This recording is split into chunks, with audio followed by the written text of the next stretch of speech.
દાખલો આપું. મૂળદાસ અમરેલી લુવાર નો દીકરો, હાંજ નું ટાણું, વાયુ નો કાંઠો અને માળા કરતો હતો ને ભાઈ.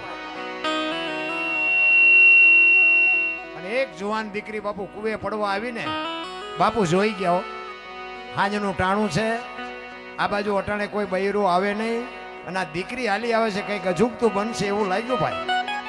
બાપુ હામાં આલ્યા, દીકરી ઉતાવળી આલી એટલે બાપુ સમજી ગયા કે કુવામાં હમણાં પડી જાય અને કુવામાં ધોબકો મારવાની તૈયારી કરીને બાપુએ બાવડું પકડી લીધું. હા હા હા બેટા, શું કામ? જો બાપુ એમ નામ દુનિયામાં સંત નું પદ ન મળે, કોકને કઈક દીધું હોય ને તો મારો નાથ તમારું ટોચે બેહાડે, બાકી કોકના બૂસ માર્યા હોય એમાં ન આવે કઈ.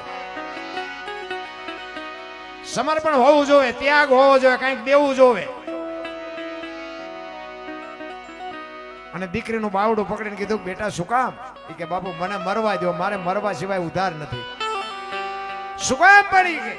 કે બાપુ મારા જીવનમાં એક ભૂલ થઈ ગઈ છે ને, મારે મર્યા સિવાય ઉધાર નથી. બાપુ કે કુવામાં પડીને બીજી ભૂલ કરવી છે? ચોથા આંસુએ બાપુએ દીકરી રડવા માંડ્યો. બાપુ કે પણ તું કઈક બોલતો રસ્તો નીકળે ને, રોયે કઈ રસ્તો નો નીકળે. તેથી દીકરી કહે છે, બાપુ મારા ઉદરમાં સંતાન છે ને, એના બાપનું નામ લઈ શકું એમ નથી, એટલે મારે મળ્યા સિવાય ઉધાર નથી. સંતનું હૃદય ભાઈ દ્રવી ગયો ભાઈ. સંતો સંત હોય ભાઈ, એમ નામ દુનિયા નથી પગે લાગતી. તમને તમારા છોકરા નહીં લાગતા હોય, આમને આખી દુનિયા લાગે છે, એમ નામ નથી લાગતી. સમર્પણ આપ્યા છે, ભોગ આપ્યા છે. ઈ કે બેટા વાત કરી, ઈ કે મારા પેટમાં બાળક છે, એના બાપનું નામ લઈ શકો એમ નથી. તેથી આ ભારતનો સંત બાપુ મૂળદાસ ઈ કે બેટા તારા પેટમાં બાળક છે, એના બાપનું નામ લે તો તને જીવવા દે? ઈ કે તો જીવવા દે, પણ હું લઈ શકું એમ નથી. અને બાપુ પ્રકોટીનો મરોડ બદલાઈ ગયો કે બેટા તું અને તારું બાળક જો બચી જતા હોય ને તો કાલ અમરેલીની બજારમાં જઈને કહી દેજે કે મારા પેટમાં બાળક છે, એનો બાપ મૂળદાસ છે, કહી દેજે જાય. દીકરી બાપુને કહે છે, બાપુ તમે જાણતા નથી, દુનિયા તમને મારશે, અમરેલી તમને મારશે. કે તું તારું બાળક બચી જતા હોય તો અમરેલી ભલે મને મારે. જો આ ચિત્તની શાંતિ, મનની પ્રશંસા, દિલની દાતારી, ગુમડાની રોજ અને ટાઢિયા તાવની ટાઢ આટલું માલકોરથી આવે. આપણે કોકને કઈક દેવું છે, એ આમાંથી જ આવે. અને કોકનું બૂસ મારવા જવું છે, એ આમાંથી જ આવે. આ ભજનનું છે ને એવું છે, ગુમડું થયું હોય ને, ગુમડું એને દવા લગાડવાની હોય ઉપરથી, મટે માઇલ પાછી. આ ભજનનું એવું ઊંધું છે એટલે નથી સમજાતું. ભજન એમ નામ ન સમજાય. એના માટે બાપુ સંતનું શરણું જોવે, સદગુરુ જોવે, એમ નામ ન પતે. આ કોઈ નિશાળમાં ભણાવતું નથી, કોઈ યુનિવર્સિટીમાં નથી ભણાવતું. અને આ વાતની બાપુ ખબર પડી હવારે અમરેલીમાં કે ઓલી દીકરીના પેટમાં બાળક છે, એનો બાપ તો મૂળદાસ. એ બાપુ બાપુ કરતા હતા આ દુનિયા, બાપુ બાવો બાવો મીડિયા કરવા. હો ભાઈ, આની આ દુનિયા છે, હાથીની અંબાડીએથી ગધાડે બેહારે કોઈ ભરોસો નથી રહ્યો. અને ઈ અમરેલીમાં કચડા ઉપર માથે મુંડન કરી જોડાનો હાર પહેરાવીને અમરેલીમાં ફુલેકું કાઢ્યું. હો ભાઈ,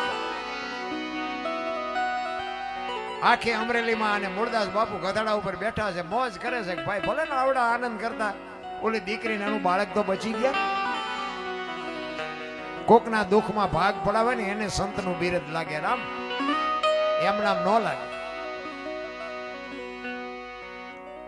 એ આખા ગામે જાકારો આપ્યો, ઠેબી નદીના કાંઠે રહે છે. જામનગર દરબારે બાપુ મૂળદાસ પાસે કંઠી બંધાવેલી. અને આ વાત ઉડતી ઉડતી દરબારના કાને પડીને કે આવા બાવાની કંઠીઓ બંધાય. અહીંયા બાપુએ તોડી નાખી કંઠી. નજરે જોયેલું ખોટું પડે, કાને સાંભળેલું નહીં, નજરે જોયેલું ખોટું પડે. દરબારે વિચાર્યા વગરની કંઠી તોડી નાખી. આ બાપુને વિચાર થયો કે આ દુનિયા નો સમજે કે ઓલો ગમે એમ તો રાજા છે, એને મારી વાતની જાણ કરું. એ અમરેલીથી બાપુ જામનગર જવા માટે મૂળદાસ બાપુ નીકળ્યા. દરબાર ગઢમાં ગયા. એ કે મારે બાપુને મળવું છે. કે બા સાહેબે કીધું બાપુ ઘરે નથી. ક્યાં ગયા? એ કે અમારા ગામનું બહાર મંદિર છે, અહીંયા બધા મોટા મંદિરે મોટા મોટા મહાપુરુષો આવ્યા છે, સંતો આવ્યા છે, અહીંયા કંઠી બંધાવા ગયા છે. એ કંઠી બંધાવા ગયા ને ભાઈ એને આપ ફાટ્યો હો કરે તારી ભલી થાય એને કંઠી તોડી નાખી પડી કે કાંઈ વાંધો નહીં મારે મળ્યા સિવાય જવું નથી. એ દરબારગઢ થી મોટા મંદિરે જાય એમાં રસ્તામાં એક મરેલી બિલાડી પડી. અહીંયા ઉભા રહ્યા બચડા ટળવળતા. એ મરેલી બિલાડીને જોડીમાં નાખીને આખો ડાયરો બેઠો ત્યાં આવ્યા. બધા સંતો પૂછે છે કે મુરદાસ શું આવ્યો? કે બાપુ હું તો કાંઈ મારે કાંઈ કામ નહોતું, હું તો અહીંથી નીકળ્યો હતો. મેં એવું સાંભળ્યું હતું કે બધા મોટા મોટા સંતો આવ્યા છે અને એક મરેલી બિલાડી પડી હતી. બચડા બચારા દૂધ વગરના ટળ વળે છે, આને એક જીવતી કરો ને તો બચડા દૂધ ભેગા થાય. ઈ હાટું આવ્યો છું એમ કહીને મરેલી બિલાડી બાપુ કાઢીને મૂકી હો. આખો ડાયરો મળ્યો. તો ખરા ખરીના ખેલ આવે ત્યાં ખબર પડે. એવું નકરું નથી પીળા પહેરીને હાલતા થઈ જાય ને દુનિયા આપણને પગે લાગે. ના, એવું નકરું નથી. બધા આખો ડાયરો દાંત મીડો કાઢવા. એ કે મુરદાસ મરેલા જીવતા ન થાય. કે બાપુ થાય જ તેને, શું કામ ન થાય? દુનિયા નકરા પગે જ લગડાવવા છે કે આરતી જ ઉતરાવી છે. આ જીવતી કરો બચારી, બચા દૂધ ભેગા થાય. ઈ કે અમરેલીએ તને જાકારો આપ્યો, તારું સહકી ગયું છે, મરેલા ન જીવતા થાય.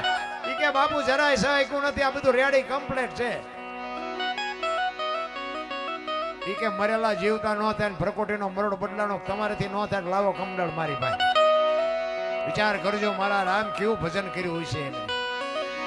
હે, હાથમાં પાણીની અંજળી લઈ અને એ અખિલ બ્રહ્માંડના માલિકને કહે છે, હે પરમ કૃપાળુ પરમેશ્વર, હે મારા નાથ, મેં તન મન ધનથી તારું ભજન કર્યું હોય, હાથે પાતાળમાં ડાઘ ન હોય, કોકના જો દુઃખ મેં મારા માથે લીધા હોય તો આ બિલાડી બેઠી કરજે. જો બિલાડી બેઠી ન કરીને મારા ખોડિયામાં જીવ રહેવા દઉં તો મુરદાસ નહીં.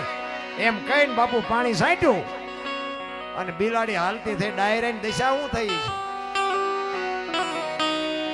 જામનગર દરબારીમાં જ બેઠા હતા. એ જામનગર દરબાર બેઠા હતા. એમને વિચાર થયો કે આનું પાપ હોય નહીં અને મેં કંઠી તોડીને ભૂલ કરી. કાટ કાટ કાટ કાટ પગથિયા ઉતરીને બાપુ ચોથા અંશે રડતા રડતા નીકળી ગયા હો ભાઈ. અને જામનગર દરબારે હળી કાઢી અહીંયાથી વાંહે. એ બાપુ ઉભા રહ્યો, એ બાપુ ઉભા રહ્યો. બાપુ ઉભા નથી રહેતા. આગળ જઈને દરબાર લાકડી પડે પગમાં પડ્યા. બાપુ મને આવી ખબર નહોતી, મારી ભૂલ થઈ ગઈ. તેથી મુરદાસ બાપુ કહે છે કે રે દરબાર, દરબાર હું છેક અમરેલી થી તારી પાસે આવ્યો હતો. આ દુનિયા નો સમજે કે તું તો 5-25 ગામનો ધણી હતો, તને મારા ઉપર ભરોસો ન આવ્યો. હવે કોક હારો સાધુ ગોતીને કંઠી બાંધી લે, સમય વિયો ગયો.